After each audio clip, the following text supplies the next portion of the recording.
सब कुछ है अपने देश में, रोटी नहीं तो क्या। सब कुछ है अपने देश में, रोटी नहीं तो क्या। वादा लपेट लो जो लंगोटी नहीं तो क्या।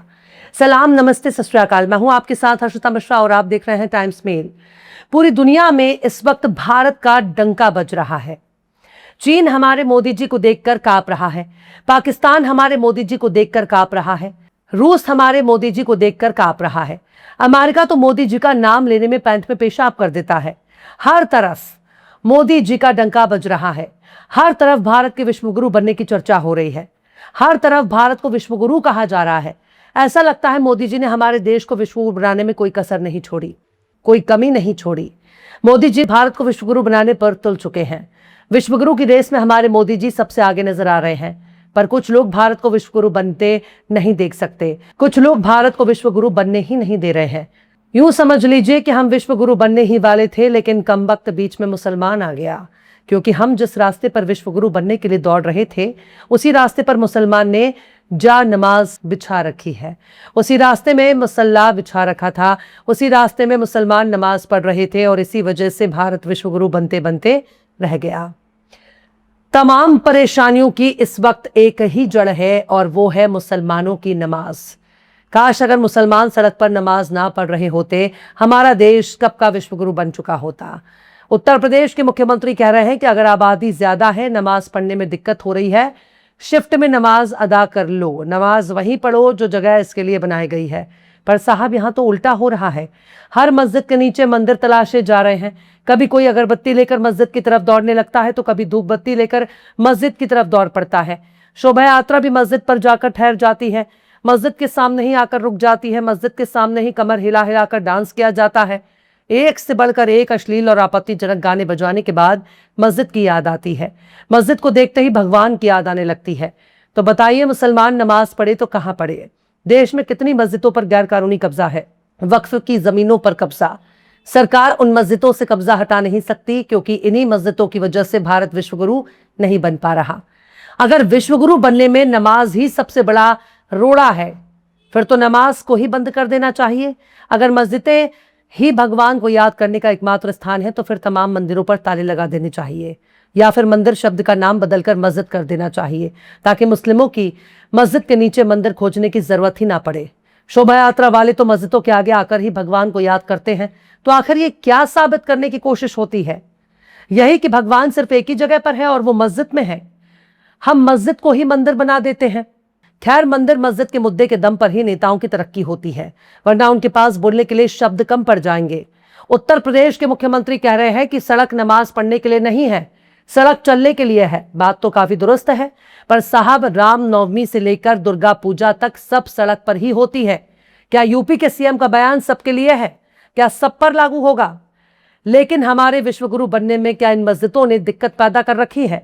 क्या 5 मिनट सड़क पर नमाज अदा करने वाले लोगों ने ही भारत को विश्वगुरु बनने से रोक दिया है, या फिर उत्तर प्रदेश की जीडीपी को नमाजियों ने रोक रखा है?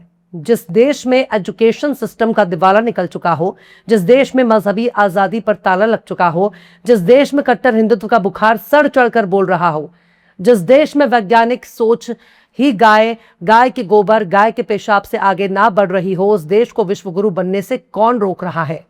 हमारे जैसे विश्वगुरु देश की विजय गाथा पूरी दुनिया को सुनाया जाना चाहिए। हमें ऐसे देश में जी रहे हैं जहां रूस से तेल भी इसलिए लिया जाता है ताकि उसे रिफाइन करके दूसरे देशों को बेच सके। आज अपने ही देश में तेल कम खरीदने की अपील देश का प्रधानमंत्री कर रहा है।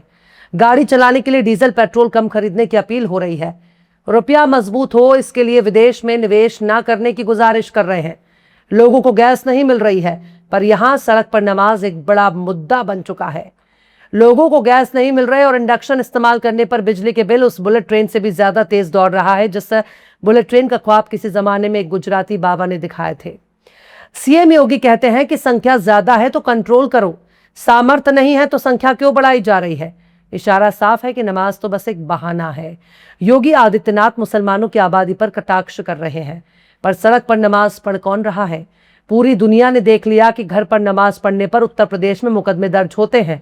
मुख्यमंत्री आदित्यनाथ को मुसलमानों पर बयान देने के लिए ढेर सारा वक्त है, पर अपने राज्य के स्कूल में झांकने का वक्त नहीं है, अपने राज्य के अस्पतालों में झांकने का वक्त नहीं है।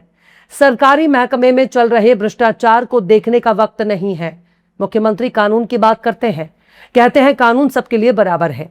नमाज पढ़नी जरूरी है, आप शिफ्ट में पढ़िए, हम आपको रोकेंगे नहीं, लेकिन सड़कों पर नहीं। सड़क चलने के लिए है, पर साहब जिन लोगों ने सड़क पर नमाज नहीं पढ़ी, घर में नमाज पढ़ी है, उन पर भी आपके ही राज्य में मुकदमे दर्ज हुए हैं। तो महाराज जी ये भी बताइए ना कि तमाम हिंदू त्योहार सड़क पर ही मनाए जाते हैं, बल्कि अब तो हर वो त्योहार सड़क पर मनाया जा रहा है जो कल तक घर में मनाया जाता था। माता का जगराता, दुर्गा पूजा का भंडारा, सरस्वती पूजा, शोभा यात्रा, रामनवमी का जुलूस, ये सब कुछ सड़क पर ही मनाया जा रहा है। क्या किसी वेद में, पुराण में, उपनिषद में सड़क पर कावड़ यात्रा निकालने का वर्णन किया गया है? किसी धर्म संहिता में लिखा हुआ है, किसी पुराण, किसी उपनिषद में क्या ये लिखा हुआ है कि सड़क रोककर सनातन धर्म का त्योहार मनाया जाएगा?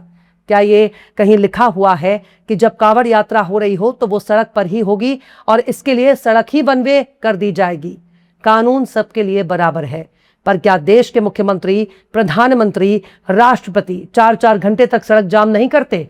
वीआईपी रूट के नाम पर रास्ते नहीं रोके जाते? स्कूलों में छुट्टियां कर दी जाती हैं? क्यों भाई?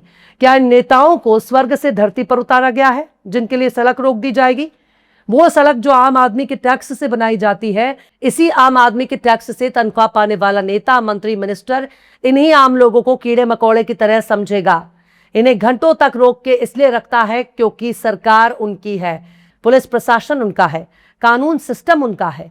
इसलिए सिर्फ वही सड़क पर चलेंगे, और जब वो सड़क पर चलेंगे तब उनके काफिले के सामने कोई भी आम इंसान आना नहीं चाहिए, वरना अगर आ गया तो उसकी हड्डी पसलियां तोड़ दी जाएंगी, उसे जेल में ठूस दिया जाएगा, उसे कूट दिया जाएगा और जरूरत पड़ी तो उसकी जिंदगी छीन ली जाएगी।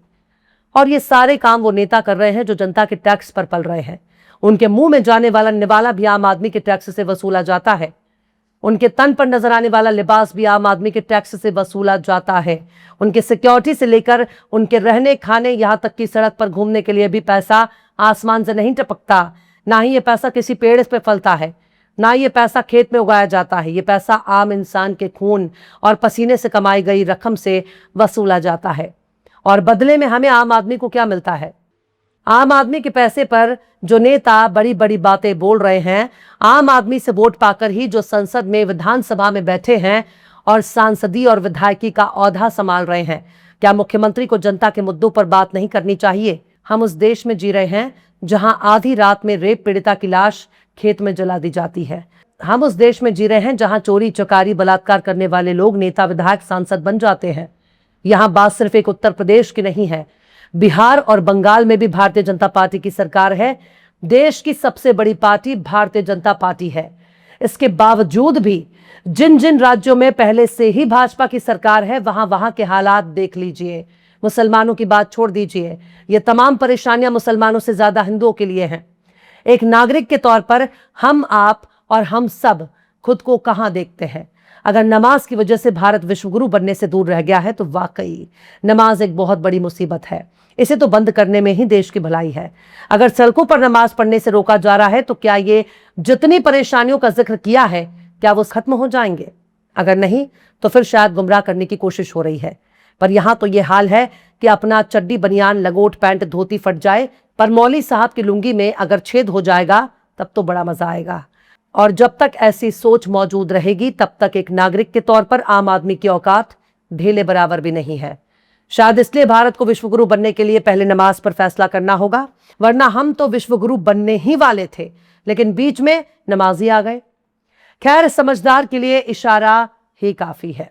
बहरहाल चलते चलते आखिर में दाग देलवी ने भी क्या खूब फरमाया है, मिलाते हो उसी को खाक में जो दिल से मिलता है, मिलाते हो उसी को खाक में जो दिल से मिलता है, मेरी जा चाहने वाला बड़ी मुश्किल से मिलता है। फिलहाल इस खबर में बस इतना ही। यह एपिसोड आपको कैसा लगा कमेंट बॉक्स में जरूर से बताइए। पसंद आए तो लाइक करें, शेयर करें और बेबाक, निष्पक्ष, स्वतंत्र पत्रकारिता को सपोर्ट करने के लिए हमारे चैनल टाइम्स मेल को जरूर से सब्सक्राइब करें और बेल आइकन की घंटी वाली बटन जरूर से दबा दें ताकि आपको हमारे आने वाले नए वीडियो का नोटिफिकेशन फौरन ही मिल जाए। फिर मिलते हैं किसी और वीडियो में एक नई खबर के साथ। हर्षिता मिश्रा को दीजिए इजाजत। जय हिंद। अगर अभी तक आपने हमारे चैनल टाइम्स मेल को सब्सक्राइब नहीं किया है तो जल्दी से सब्सक्राइब कर दें और बेल आइकन भी प्रेस कर दें।